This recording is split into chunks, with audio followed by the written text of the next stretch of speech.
Hi everyone. So now let's start with the next session on compilers.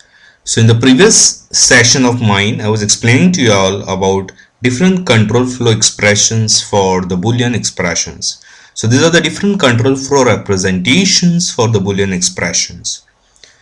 So in my previous session, I had explained to you all this, which is if then else and while statements, right? This was the last explanation that I gave in my session number 21. So in this session, let's move ahead with more control flow representations of the Boolean expressions. So now let's going to learn or, and not.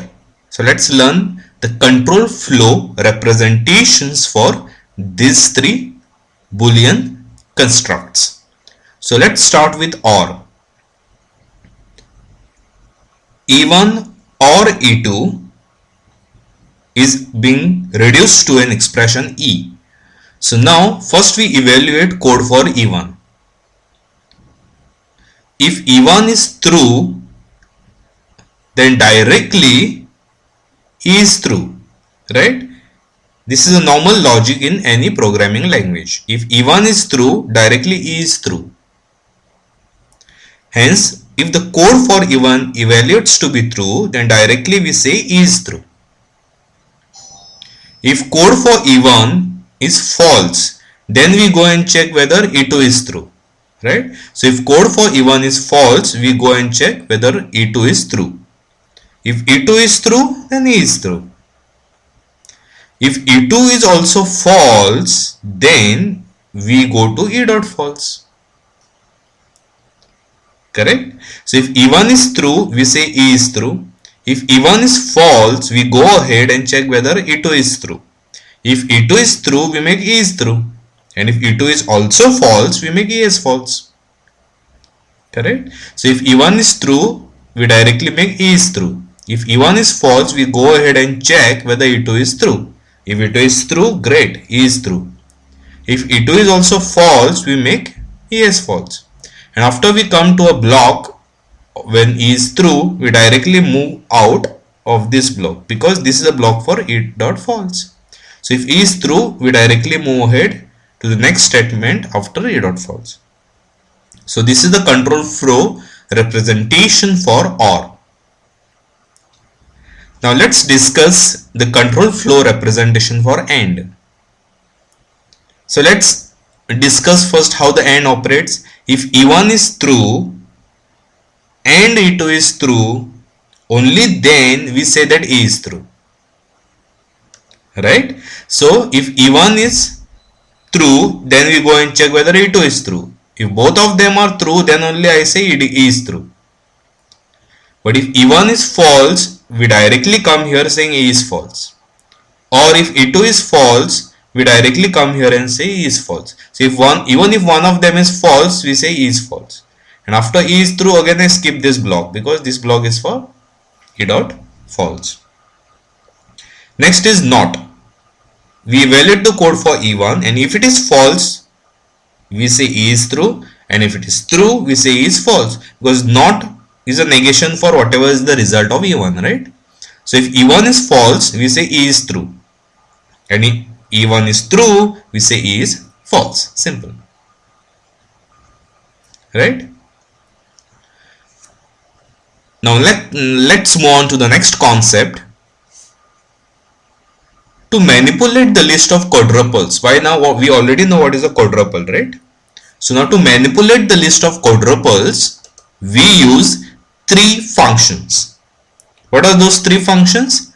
Make list, merge, and backpatch. I repeat, make list, merge, and backpatch. So now let's explain what do we mean by these three functions. So if I call a function make list of I, it means create a new list containing only I. I repeat, make list of I means creates a new list containing only I. an index into the array of quadruples being generated. So I is the index into the array of quadruples which are being generated. So make list returns the pointer to the list it has made. I repeat, make list returns the pointer to the list it has made. Next function is merge. We are merging P1 and P2. So what does this mean? So merge P1 comma P2 takes the list pointed by P1 and P2. So it takes the two separate lists pointed by P1 and P2 respectively and concatenates them into one list.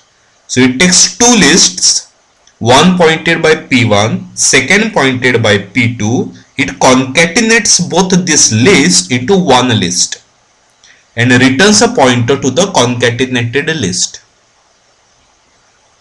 Okay. The next is backpatch P comma I. What does this mean? Backpatch P comma I makes each of the quadruples on the list pointed by P take quadruple I as a target. So backpatch makes each of the quadruples on the list pointed by P take quadruple I as the target. Okay, so it takes quadruple I as the target from the list of quadruples which are pointed by P. So now let's see here, I have a table down here wherein I mentioned the production and its semantic rule. So semantic rule I have mentioned for each of the constructs, and if you just notice this carefully, I'm using the three functions that I've explained on top. So now for a production, E gives E1 or M E2. So for this particular production, okay, so what is the semantic rule? So what is the semantic rule here? So now what we do is we introduce a new non-terminal called capital M. So if you just see here, there is capital M here. Okay. So now we introduce a new non-terminal capital M here. Okay. And introduce a production capital M gives epsilon. That means it is as good as replacing this capital M with epsilon. That means there is nothing here. Okay, so we introduce a new non-terminal M and introduce a dummy production M gives epsilon, and we also introduce a new translation associated with this production which says m.chord is equal to next chord. Okay, next chord is we have seen in the previous lecture that it is pointing to the next quadruple to be executed, right? So the sole purpose of this production M gives epsilon that we are planning to add is to cause a semantic action to pick up the next chord at the appropriate time and preserve it as a translation of its own. So it is, you can just remember that m.chord is nothing but the next quadruple to be executed. Okay. So now I'll explain to you all these semantic rules with the help of these three functions that we have explained on top. So first is OR condition. E1 or E2 is reduced to E. That means if E1 is true, then E is true. Or if E2 is true, then E is true. Okay. And if both of them are false, then only E is false. So we had seen the control flow representation of OR in my previous slide, right? I'll again take you all over there. This was the control flow representation that we have learned. If E1 is true, then directly make E is true. If E1 is false, check whether at least E2 is true. If E2 is true, great, make E is true. But if both of them are false, then only E becomes false, right? So this was the control flow that we discussed in the previous slide. So for this particular control flow only, now I am writing a syntax directed translation. Because this logic of control flow representation, we have to tell compiler, right? Because compiler is not a human being. So whatever this logic that we have deduced from this control flow representation, we have to feed into the compiler. So let's feed in this logic there.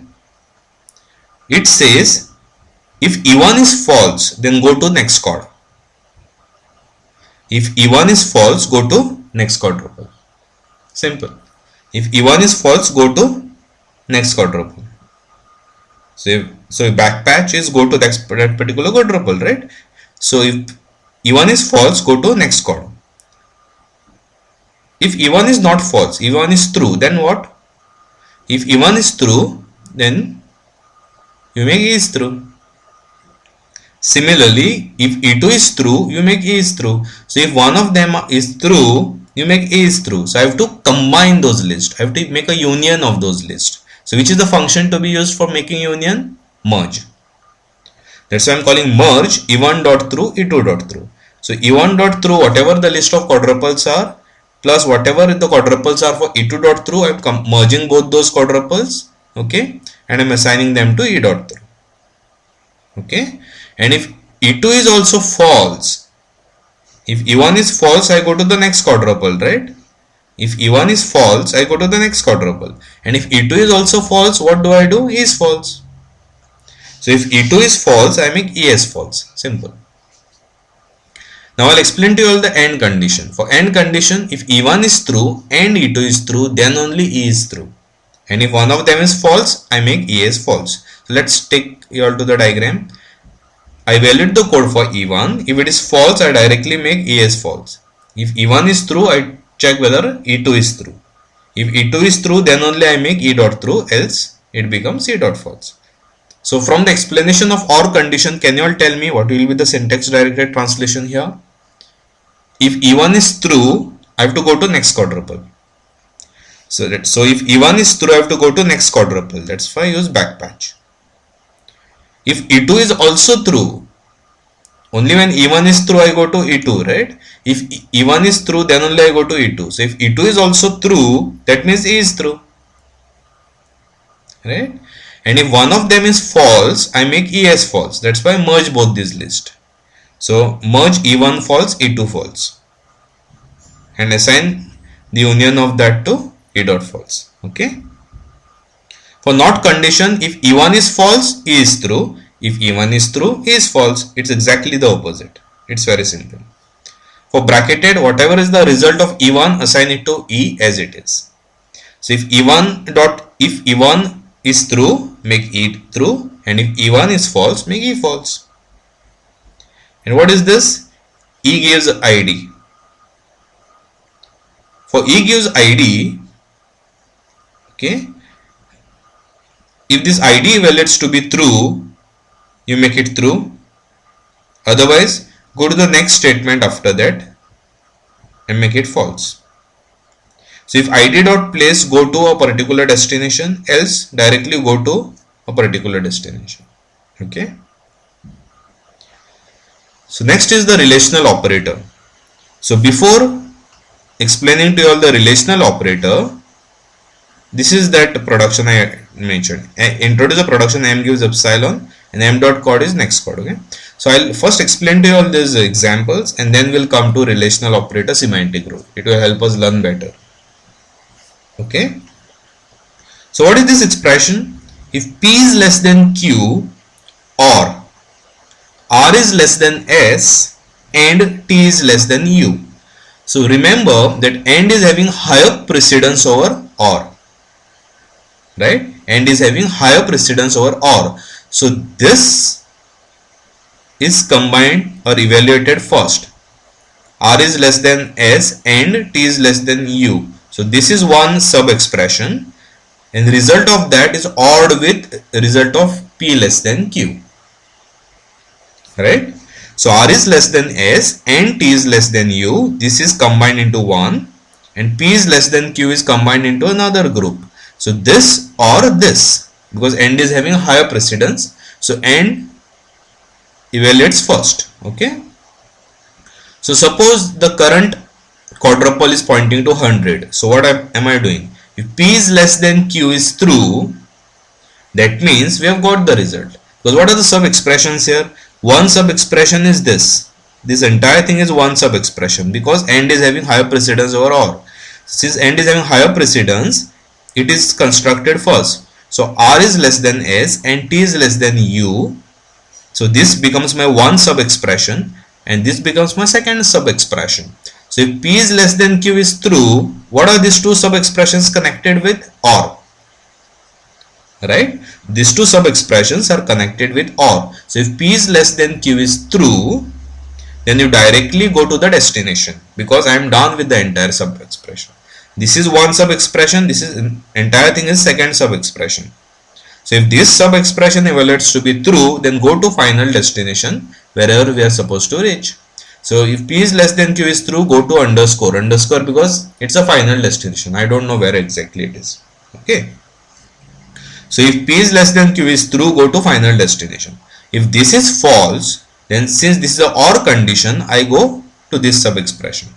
This is a OR condition, right? What is connected using this OR? Sub expression 1 and sub expression 2. So if P is less than Q is false, then it will go here. If P is less than Q is true, directly go to the destination. If P is less than Q is false, then go to this, evaluate this sub expression. That's why I'm saying if this is false, it will come here. Go to 102. So at 102, what am I doing? I'm supposed to compute this 2 now, right? So at 102, it's checking whether R is less than S. If R is less than S, then since this is AND condition, I have to check whether this is true. So if R is less than S is true, go to 104. At 104, I am checking whether T is less than U. If T is less than U, that means both these are conditions are true. Now go to final destination. That's why I go to underscore. Okay. And after that, go to underscore target destination. But if R is less than is false, that means I need not check the second condition, because this is false, that means this entire thing is false. So go to underscore, go to wherever it is. Okay. So second example is for a while. What this while means? If A is less than B, while A is less than B, do this particular thing. If C is less than D, then X is equal to Y plus Z. You add Y plus Z and assign it to X. Okay. So if whilst A is less than B, keep on repeating this. If C is less than D, then X is equal to Y plus Z. Simple. So what is the 3 address code for this expression? If A is less than B, then go to 102. That means keep on repeating the loop. If this is not satisfied, directly go to 107, which is outside the loop. Correct? So if A is less than B, go to start of the loop, which is 102. If A is less than B is false, that means go directly outside the loop. So if this is false, you go to 107, which is outside the loop. So let's take the positive condition first. If A is less than B, go to 102, which is the start of the loop. Now check if C is less than D. If C is less than D, go to 104. At 104, what do? Assign Y plus Z to temporary, because this is a 3 address code, and then you assign T to X. And after that, go to 100, because again I am to repeat the loop. After I assign Y plus Z to X, go to 100, because I want to repeat the loop. Right? In 100 again I am checking whether A is less than B. So this is a loop condition. So now we are in a good position to explain to you all the relational operators. If ID1 relational operator ID2, reduce it to E. So P is less than Q. So P is ID1, less than is relational operator, Q is ID2. Right? So what does this mean? You make list next chord. Okay.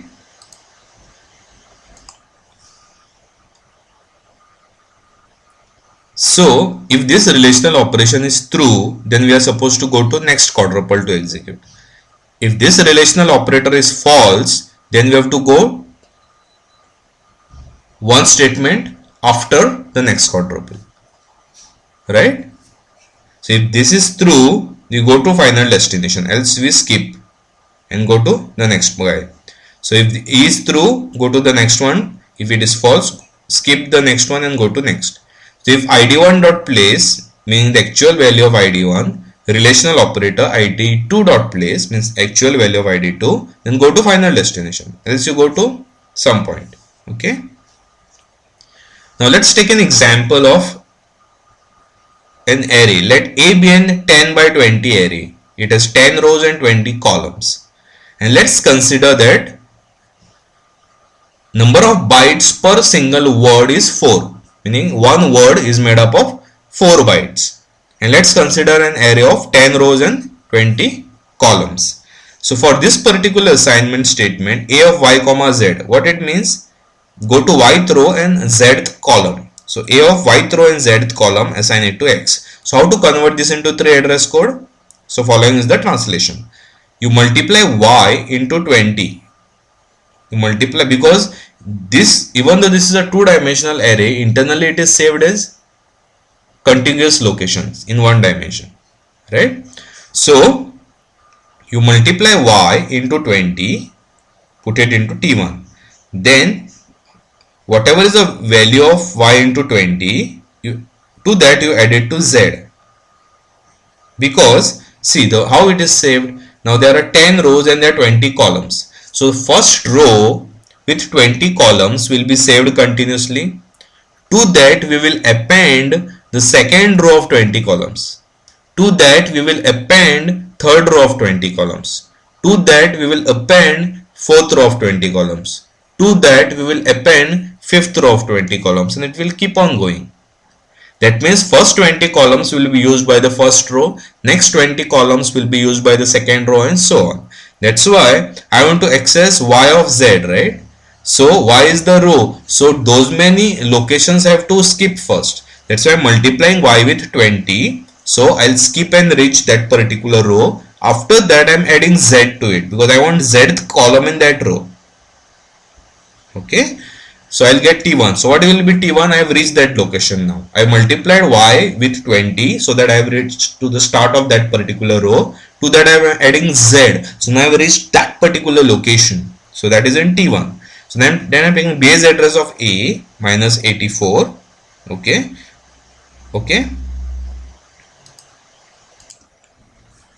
So now I'll explain to you all how do we come to this 84 number. Okay. So when we access a of I comma j or y comma z, okay, so internally, since this is saved as a contiguous block of locations, so a of I comma j will be internally mean a plus, a is the base address of a array, right? A plus 20 into I minus 1, because array is always indexed. Okay, array is always indexed from 0. So a plus 20 into I minus 1. To that you add j minus 1.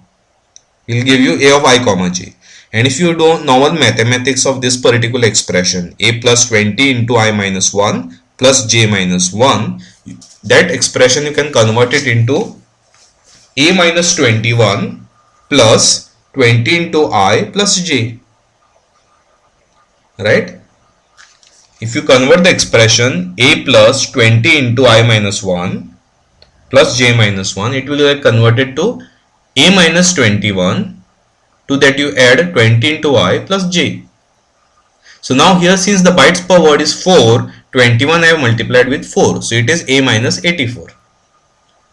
Okay. And then next statement is 20 into I, right? Plus j. So I am multiplying. Now that 20 into I plus j I have already saved into t1.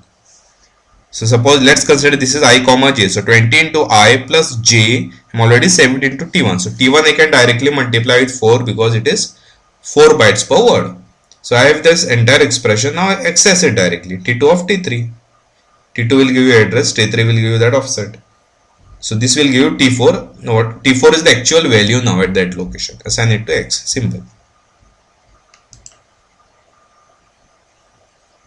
Now this is a syntax directed scheme for the array operation, what we have seen just now. So suppose I have a production L is equal to E reduced to A. So if L dot offset is null, if L dot offset is null, meaning it is not having any offset, it is a simple identifier, then whatever is E dot place, okay, you assign it to L dot place. Dot place means actual value. Okay, so if L dot offset is null, that means it's a simple identifier. Then whatever is E dot place, you assign it to L dot place. Else, if L is having offset, it is not a simple identifier. Then what to do? Whatever is E dot place, you assign it to L dot place of L dot offset. Simple. If L is having offset, that means it's an array. So whatever is L dot place of L dot offset at that particular location, you assign E dot place. Okay. Second is just plus sign. So you create a new temporary location, assign it to T. Whatever is E1 dot place, to that you add E2 dot place and save it into T. And whatever is the value of T, you assign it to E dot place. Simple. What is this? Whatever is E1 dot place, you assign it to E dot place. What is this? E gives L. Again you check. Is L is having an offset? If L is not having an offset, that means it is a simple identifier. So whatever is L dot place, you assign it to E dot place. Else, meaning L is having an offset, it's an array. What to do? Create a new temporary location T, and whatever is L dot place of L dot offset, whatever is the value at that location, assign it to T, and that T you assign it to E. This expression comes when you have a multi-dimensional array, right? So E gives E list of close bracket. So it's a nested. You have n dimensional array. So you create a new temporary location T, you create a new temporary location U. Okay. Now whatever is E lists dot array, from that you subtract C. Okay. So these expressions I will explain to you all with the previous example. Okay. So what do we do there? I take a base address of A, from that I minus 84 and assign it to temporary, right? So I take a base address of E list array, from that I subtract 84, a count which I compute, which is number of rows into bytes per word. Okay. Number of rows plus 1 into bytes per word. Okay, which is 84. I assign it to temporary. What is the next statement I do? I multiply bytes per word with T1. T1 contains first index multiplied by number of rows plus the columns. So I multiply bytes per word with elist.place. Okay. And whatever is T, I assign it to place, and U is assigned to offset. Because T2 is the place, T3 is the offset. The same thing I do here. Whatever is T, which I got from subtracting 84 from the base, becomes the place, and bytes per word into the place becomes the offset. That's it. Then suppose L gives identifier, whatever is id dot place, assign it to L dot place and make offset null. What about this? This is for multi-dimensioning. So create a new temporary location. Okay. So then take elist1 dot place, multiply with the limit. Okay. So we take elist array, okay, and we take its dimension, and then we multiply it with elist dot place, because we want to hop to that particular location, and whatever is T, whatever the base address that we get, plus A dot place, okay, we assign it to T, and then finally elist array, we assign it to elist array, T we assign it to place, and increment the dimension. Simple. Now this is for the starting first location of the array. E dot place you assign it to elist dot place, and dimension is 1 as of now, and id dot place assign it to elist array. Simple. Now code to evaluate the switch case statements. So we know how the switch case works, right? If switch and if the expression is true, then I have n number of cases to which it can compare itself with. So code to evaluate E into T. Okay, you evaluate expression E into temporary T. Now go to test. Test is a label. If T, that is the value of the expression that is evaluated, E is the expression which is evaluated to temporary T, then I am going to test. If the value of that expression is equal to V1, go to L1. L1 is a label. In L1, execute the code for S1 and go to next. This next is like a break statement in switch case, right? So let's start again. I evaluate expression E into T. So I come here into, so T has the content of the value of the expression E. Then I'm going to test label. If that value of the expression is V1, go to L1. At L1, you evaluate the expression for, evaluate whatever statements are there for S1 and go to next, meaning come outside switch case. If T was equal to V2, then go to L2. Here you execute statement for S2 and go to next, meaning come outside the loop. You can keep on doing that. If t is equal to Vn minus 1, then go to Ln minus 1. Here you evaluate code for Sn minus 1, go to next. Simple. If none of these are satisfied, if t, that is the value of the expression, does not match v1 v2 till vn minus 1, then this is like a default case. Go to ln. In ln, execute statement for Sn, which is the statements that you write for the default case, and go to next. Simple. Then I have another version of switch case handling. Over here, what do? I evaluate the code of expression e into t. If t is not equal to v1, okay, then I go to L1. Now I have changed it a bit. I have just changed the logic a bit. If t, what was the case? If t was equal to v1, I was evaluating S1 statement. Right? Here also I am doing same. If t is equal to v1, then I evaluate S1. But if t is not equal to v1, I go to L1. If t is not equal to v2, I go to L2. And keep on doing that. But if t is equal to v1, I evaluate S1 and then go to next. Similarly, if t is not equal to v2, I go to L2. Otherwise, I evaluate code for S2, because that's the case when t is equal to v2. And then I go to next. It's the same, but just I have twisted a bit. Okay. Now, in my next session on compilers, let's discuss what a symbol table is. Thank you.